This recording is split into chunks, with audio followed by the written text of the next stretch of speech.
பாலியல் வன்கொடுமைக்கு ஆளாக்கப்பட்ட பெண் கொடுக்கப்பட்ட புகார் இன்றைக்கு ஊடகத்தின் வாயிலாக பத்திரிகையின் வாயிலாக வெளிவந்தது எப்படி?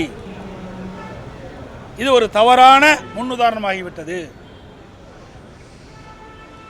ஆகவே சட்டத்துக்கு புறம்பாக இது உள்ளது. எந்த ஒரு எஃப்ஐஆரும் வெளியிடக்கூடாது என்பது சட்டத்தினுடைய அம்சம். இருந்தாலும் இந்த இந்த பெண் பாலியல் வன்கொடுமைக்கு ஆளாக்கப்பட்ட பெண் கொடுக்கப்பட்ட அந்த புகார் எஃப்ஐஆர் வெளியிலே கசிந்து விட்டது. வெளியிலே செய்தி பரவலாக வந்துவிட்டன.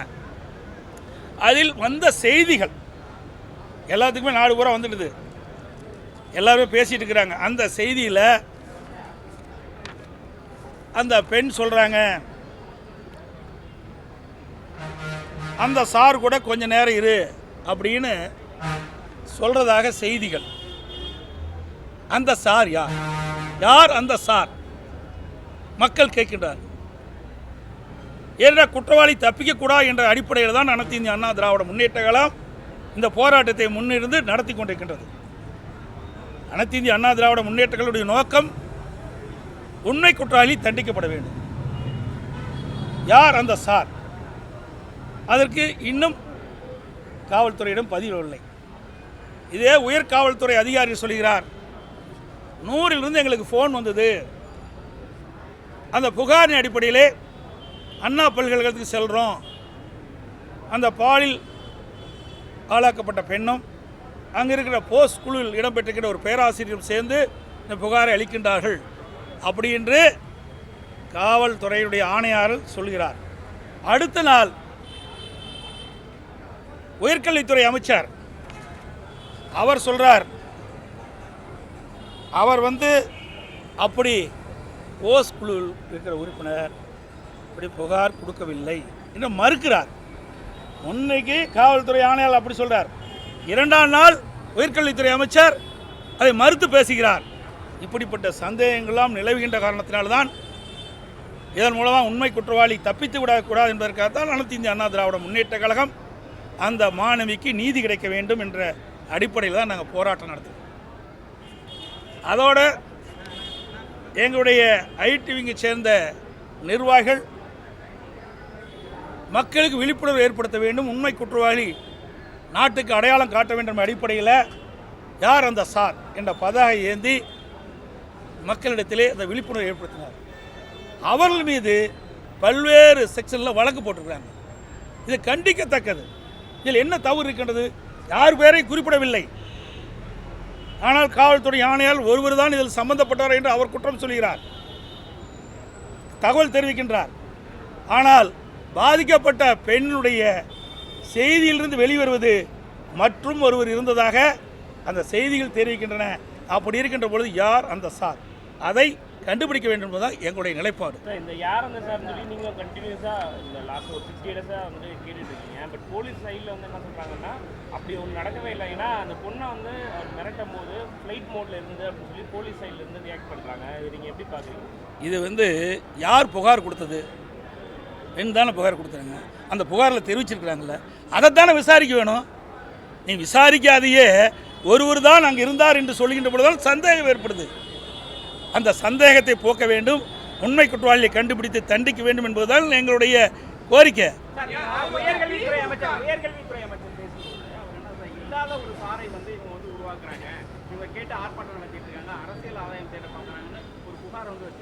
புகார் கொடுத்தது யாருங்க? நாங்களே அதிமுக புகார் கொடுத்தோம். பாதிக்கப்பட்ட பெண் தான் புகார் கொடுத்தாங்க. அந்த பாதிக்கப்பட்ட பெண் கொடுத்த புகாரில் தான் இது இடம்பெற்றிருக்குது.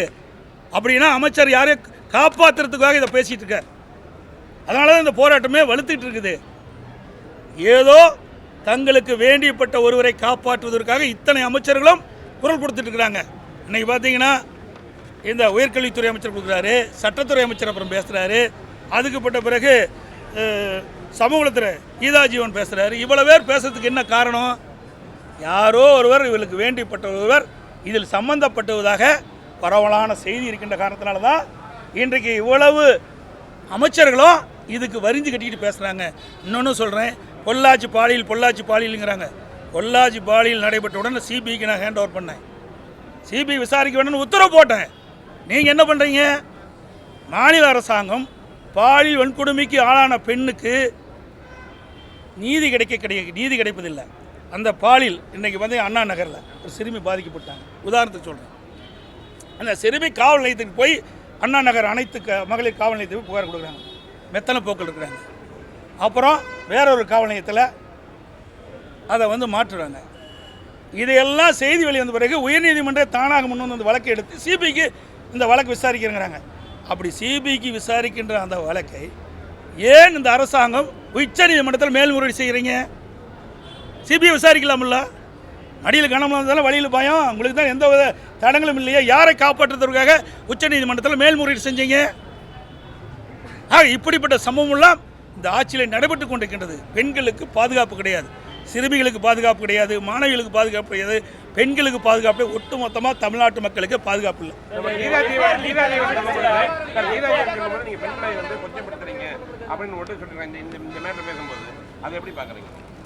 பொள்ளாச்சியில் பேசும்போது இந்த என்ன போனாலும் இந்த மந்திரி கீதா ஜீவன் அங்கேயும் பெண் தானே, எப்படிலாம் ஆர்ப்பாட்டம் பண்ணாங்க, நாங்கள் அப்படியே பண்ணுறோம்.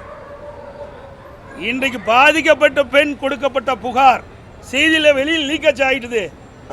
அதில் இருக்கிற தகவல் அடிப்படையில் தான் நாங்கள் கேட்குறோம் யார் அந்த சார் என்று.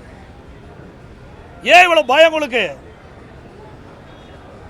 யாரை காப்பாற்றுவதற்காக இந்த அரசாங்கம் இவ்வளவு முயற்சி செய்யுது, காவல்துறை இவ்வளவு முயற்சி செய்யுது. நிச்சயமாக அனைத்து இந்திய அண்ணா திராவிட முன்னேற்றங்கள் ஆட்சிக்கு வரும். அப்பொழுது இதற்கெல்லாம் தீர்வு காணப்படும். இன்றைக்கி பள்ளியில் படிக்கின்ற சிறுமிகளுக்கு எல்லா பள்ளி ஆசிரியர்களும் சொல்லலை, எத்தனை ஆசிரியர்கள் பாலியல் வன்கொடுமைக்கு ஆளாக்கியிருக்காங்க பிள்ளைகள், சிறுமிகள். அப்பெல்லாம் இந்த மந்திரி எங்கே போனாங்க? ஏன் தடுக்க தவறிடுறாங்க? எங்களை கைது செய்வதற்கு ஆயிரக்கணக்கான போலீஸ் வருது. ஆனால் இப்படிப்பட்ட குற்றச்செயல் ஈடுபடுறதுக்கு தடுக்கிறதுக்கு யாரும் வரலையே. இந்த அக்கறை அதில் காட்டியிருந்தா இந்த குற்ற நிகழ்வை தடுத்திருக்கலாம். அதெல்லாம் இதில் கிடையாது. நல்லா உங்களுக்கு எல்லா பத்திரிகையும் தெரியும், ஊடகத்துக்கும் தெரியும், தெரியாத ஒன்றும் கிடையாது. பெரும்பாலும் உங்களுக்கு ஊடகத்திலையும் பத்திரிகைகள் வர செய்தியின் அடிப்படையில் தான் நான் கருத்து சொல்லிட்டு இருக்கிறேன். எங்களுடைய அரசாங்கம் கிடையாது. எங்களுக்கெல்லாம் நீங்கள் தான் இன்புட்டு மாதிரி கொடுத்துக்கிட்டு இருக்கிறீங்க. இந்த செய்தியெல்லாம் உங்கள் ஊடகத்தின் வாயிலாக பத்திரிகைகள் வருகிற செய்தியெல்லாம் பொய்யா? அதெல்லாம் ஒரே நிமிஷம், நான் கேட்குற கேள்வி தவறா ரைட்டா முடிவு பண்ணுங்கள். உங்கள் ஊடகத்திலையும் பத்திரிகைகள் வருகின்ற செய்தியின் அடிப்படையில் தான் நான் இந்த இடத்துல நின்று பதில் சொல்லிட்டு இருக்கிறேன். அப்படி ஊடகத்தில் வருகின்ற செய்தி, பத்திரிகைகள் செய்தி பொய்யா? இந்த அமைச்சர் ஏற்றுக்கிறாரா? எத்தனை சிறுமிகள் பாலியல் வன்கொடுமைக்கு ஆளாயிருக்காங்க? நிறையா பள்ளியில் ஆசிரியர்களால் எவ்வளோ பேர் பாலியல் வன்கொடுமைக்கு ஆளாயிருக்கிறாங்க? ஆவுடையார் கோயிலில் நான் இதே நம்மளுடைய தொலைக்காட்சிக்கு முன்னாடி ஊடகத்தை பத்திரிகை வேலை சொல்லியிருக்கிறேன். இன்னும் இது வரைக்கும் எஃப்ஐஆர் பதிவு பண்ணலையே. ஏன் பதிவு செய்ய மறுக்கிறாங்க? அங்கே இருக்கிற ஒரு அமைச்சர் உடைய தூண்டுதல், அங்கே இருக்கிற அமைச்சர் பாதுகாப்பு கொடுத்துட்ருக்கிறார். அதனால தான் நாங்கள் சொல்கிறோம், இன்றைக்கு நம்முடைய சென்னையில் எத்தனை பேர் பாதிச்சிருக்கிறாங்க. நான் சொன்ன ஏற்கனவே அண்ணா நகரில் பாதிச்சிருக்கிறாங்க.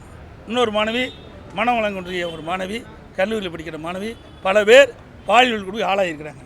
இப்படி சமீப காலமாக ஏற்பட்டது நிறையா இருக்குது. ஆவுடையார் கோயிலில் யார் இந்த அமைச்சர்? யார்? கட்சி மாறி போன அமைச்சர், விசுவாசம் இல்லாத அமைச்சர். நன்றின்னு ஒரு சொல்லு இருந்தால் இவருக்கு பொருந்தாது. அனைத்து இந்திய அண்ணா திராவிட முன்னேற்ற கழகத்துடைய தொண்டனுடைய ரத்தத்தை வியர்வையாக மண்ணிலே சிந்து இவரை வெற்றி பெற செய்தாங்க. அம்மாவுடைய கருணையால் இவரை அமைச்சராக்குனாங்க. அந்த அடையாளத்தை வச்சு தான் அங்கே அடைக்கலம் கொடுத்துருக்காங்க திமுகவில். அந்த மாணவி கொடுக்கப்பட்ட புகாரில் இது இடம்பெற்றிருக்குதா இல்லையா? யார் அந்த சார்? இடம்பெற்றிருக்குதா இல்லையா? இன்னொரு இருப்பதாக தெரியுதுல்ல. ஊடகத்தின் பத்திரிகைகள் நீங்கள் தான் வெளியிட்டிருக்கிறீங்க அந்த செய்தியை. அப்படி வந்த செய்தியை ஏன் நீங்கள் மறைக்கிறீங்க? அதே எங்களுடைய கேள்வி சார். அதெல்லாம் விட்டுருங்க சார். திமுக நிர்வாகியே இல்லையா? எல்லாம் எங்கிட்ட ஆதாரம் இருக்குது. எதை சொன்னாலும் ஏற்றுக்க மாட்டாங்க. ஆளுங்கட்சியாக இருக்கிறீங்க, நீங்களும் இப்போ தான் ஒளிபரப்புடுவீங்க, அப்புறம் அப்படி கட் பண்ணி விட்டுருவீங்க அடுத்து வந்தால். நாட்டு மக்களுக்கு உண்மை தெரியுங்க, நாட்டு மக்களுக்கு உண்மை தெரியும். அதுவும் இன்றைக்கு அவர் ஏற்கனவே பல குற்றச்செயலில் ஈடுபட்டவர், பல வழக்குகள் பதிவு செய்யப்பட்டிருக்கின்றன. சில வழக்கில் விடுதலை ஆகியிருக்கார், சில வழக்குகள் இன்னும் இருக்குது. அவர் வந்து என்ன குற்றவாளி? சரித்திர பதிவேடு குற்றவாளி, சரித்திர பதிவேடு குற்றவாளி. அவரை கண்காணிக்க வேணுமா வேண்டாமா? சரித்திர பதிவேடு குற்றவாளின்னு இருக்கின்ற ஒருவர் சர்வசாதாரண பல ஆண்டுகளாக அந்த அண்ணா பல்கலை வளாகத்தில் சுற்றி திரிந்தான்னு சொன்னால் சட்ட ஒழுங்கு எங்கே காக்கப்படுறாங்க? சிசிடிவி கேமரா இருக்குது எங்களுங்கிறாங்க. அது பெரிய கல்லூரி, இன்றைக்கு தமிழகத்துக்கு ஒரு அடையாளமான ஒரு கல்லூரி. அந்த கல்லூரி பயின்றவர்கள் பல விஞ்ஞானிகளாக இருக்கிறாங்க. இன்றைக்கு ஒரு முதன்மை பொறுப்பு இருக்கிறாங்க. நம்ம நாட்டில் மட்டும் இல்லை, வெளிநாட்டில் இருக்கிறாங்க. அப்படிப்பட்ட கல்லூரியிலேயே இன்றைக்கு சிசிடிவி கேமரா இயங்கலை. அப்படி சிசிடிவி கேமரா இயங்காத போது எப்படி இந்த உண்மை குற்றவாளியை கண்டுபிடிக்க முடியும்? இவர்களும் உண்மையை சொல்ல மாட்டேங்கிறாங்க, இவர்களும் உண்மை மறைக்கிறாங்க. இன்னொன்று, சிசிடிவி கேமராவும் அதில் வந்து சுமார் 70 கேமராவில் 57 தான் இயங்குதா சொல்கிறாங்க. அப்புறம் இப்போ என்ன உங்கள் பத்திரிகையில் பார்த்து இன்னும் அதிகமாக இருக்குது சொல்கிறாங்க. அதையும் உண்மையாக மறைக்கிறாங்க.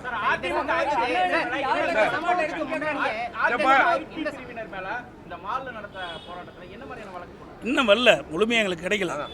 எஃப்ஐஆர் முழுமையாக கிடைக்கல. ஒரு பேரை போட்டு இதில் மேலும் பல பேர் இதில் இணைந்ததாக சொல்கிறாங்க. இன்னும் முழுமையாக கிடைக்கல.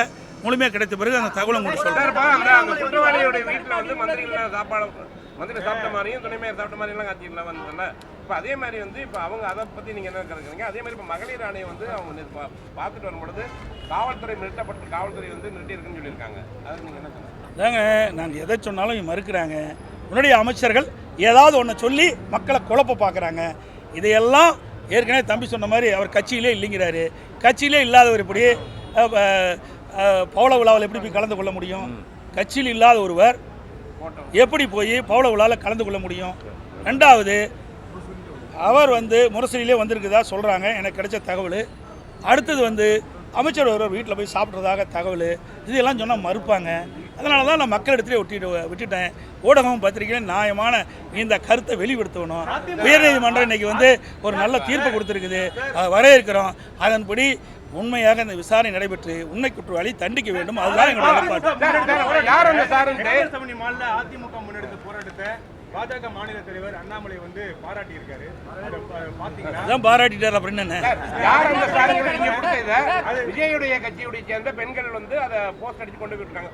இப்போ வந்து இணைஞ்சு எல்லாமே ஒன்று சேர்ந்து இணைஞ்சு இதுக்கு எதிர்ப்பு தெரிவிக்கிற மாதிரி. அதாவது எல்லா கட்சிகளுமே மக்களுடைய பிரச்சனை தீர்ப்பது தான் கட்சி.